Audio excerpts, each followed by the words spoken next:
Hello, it's Big Soprano. This is a follow-up video to my last video about Yakuza Like a Dragon. For those who didn't watch that video, let me reiterate. My life abruptly changed forever after I caught a charge and was sent to live with my dad. What did I do? Well, I got into a fight with my brother and it was our biggest one yet. My mom sided with my brother and kicked me out. A game that gave me comfort after everything that happened and the hard times I was in was Yakuza Like a Dragon. Why am I making a follow-up video? Well, that last video abruptly ended before I got into more talking points, and I'd like to revisit the topic. Let's get on with the video. In the year 2000, set in the fictional red light district of Kamurocho, Ichiban Kasuga, a member of the Arakawa family of the Tojo clan, decides to take the fall of a murder to please his boss, Masumi Arakawa. He gets sent to jail for 15 years, only for the sentence to be extended by 4 years for getting into a fight with inmates. After nearly 2 decades of confinement, Ichiban is released from jail, only to be greeted by absolutely no one at his release. He partners with Koichi Adachi to find his old boss. Ichiban arrives at the building his boss is at and finds Joe Saoshiro, the first boss fight in the game. And this boss is absolutely insane, especially with the music, and the fact that you have to fight as Ichiban in his freelancer job, which is the default job you have at the start of the game, where he doesn't wield the legendary bat he gets later in the game. After defeating Saoshiro, Ichiban opens the door to find Arakawa at a dinner with several officers of another Yakuza clan. Ichiban is then shot by Arakawa and dumped at a homeless camp in Ijincho, where he is found by Yu Nanba. That's basically the prologue of the game, but there's more. Yakuza Like a Dragon is a JRPG, a first in the series. The transition from real-time brawler to JRPG was a very smooth one. I find the gameplay to be very charming, full of life, and fun. You can either fight with your fist with the attack button, or use a skill that costs MP, which would definitely do more damage than a regular attack. Ichiban is the only character that can pick up weapons around him, and it's really random to actually do. You also can't move during battle. There are also skills called Kiwami attacks, a massive attack accompanied by a cutscene for each skill that does loads of damage.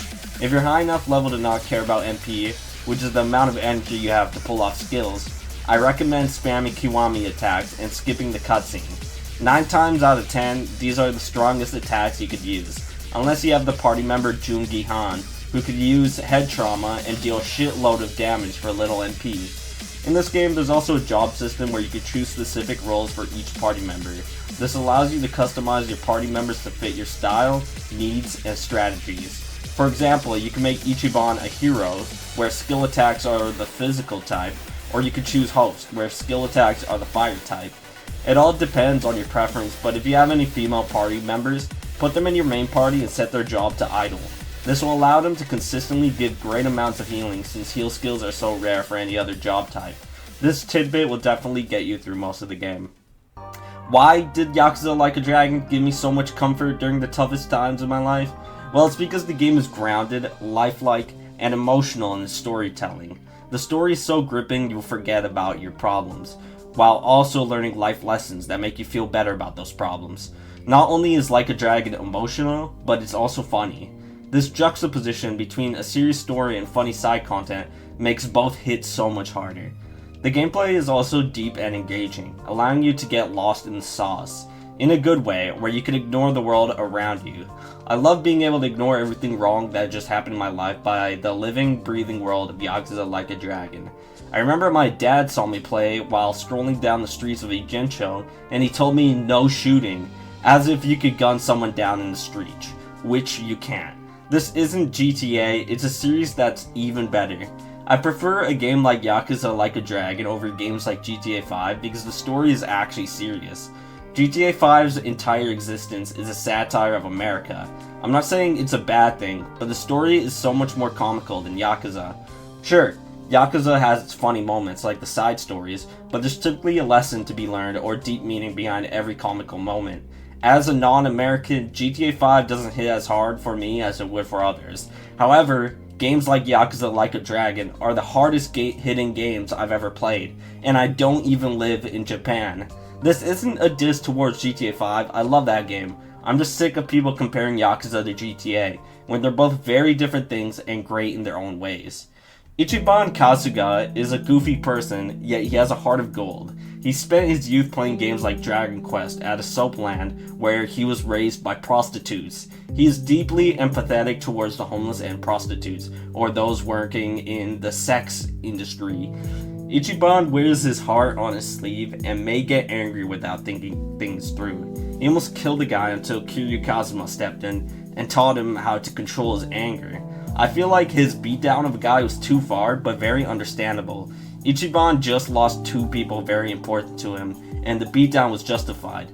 But Ichiban learns that beating down someone he can't fight back and nearly killing a guy is wrong and uncalled for. He's taught that through Kiryu. After the man who raised him in the soapland died, Ichiban stopped going to high school. He started picking fights with people on the street until he hospitalized a Yakuza and they captured him out of revenge.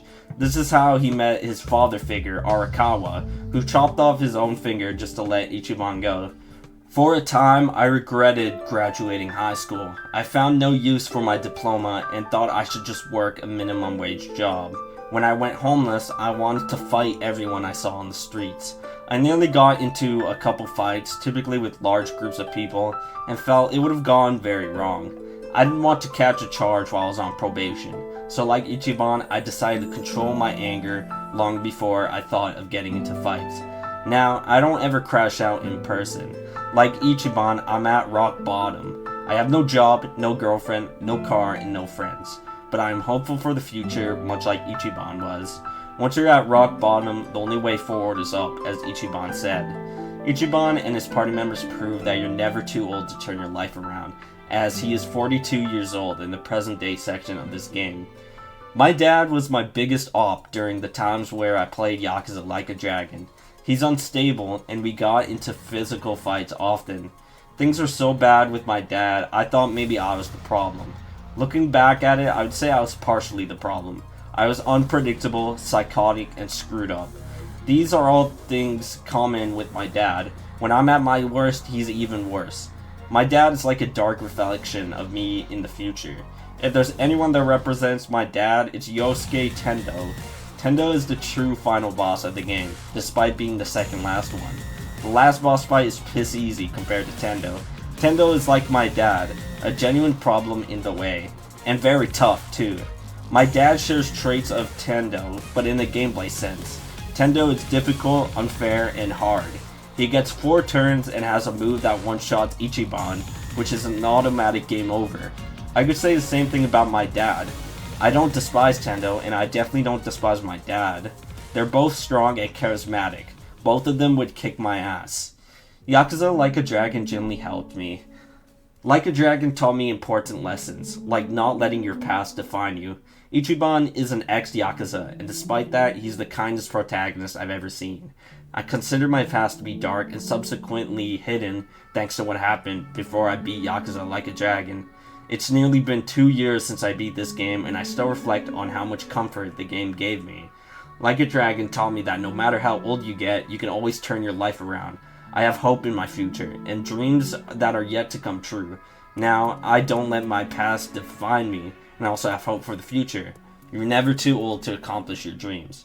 Yakuza Like a Dragon is cool. In the series, there's a thing called dynamic intros. These are intros to a fight that transitions seamlessly from cutscene to battle, and some of these just look insane. The poses are extremely cool, the music is awesome, and the lighting is jaw-dropping. The cutscenes are beautiful and engaging. Once you fall into the Yakuza game trap, you're sucked right into it. This game was able to suck me in at my lowest, and provide countless hours of engagement and enjoyment. In conclusion, Yakuza Like a Dragon, whether it's the quirky sub-stories, engaging story, or its in-depth combat, has helped me a lot at the worst time in my life. I'm glad those days are over, but I do miss playing through Like a Dragon for the first time. This game has really helped me in those times, and I truly appreciate this game. I'm curious if there's any stories similar to mine about this game, or just the Yakuza series in general, because there's a lot of games, and surely they have helped some people through tough times. That's it for the video. I hope you guys have a great day.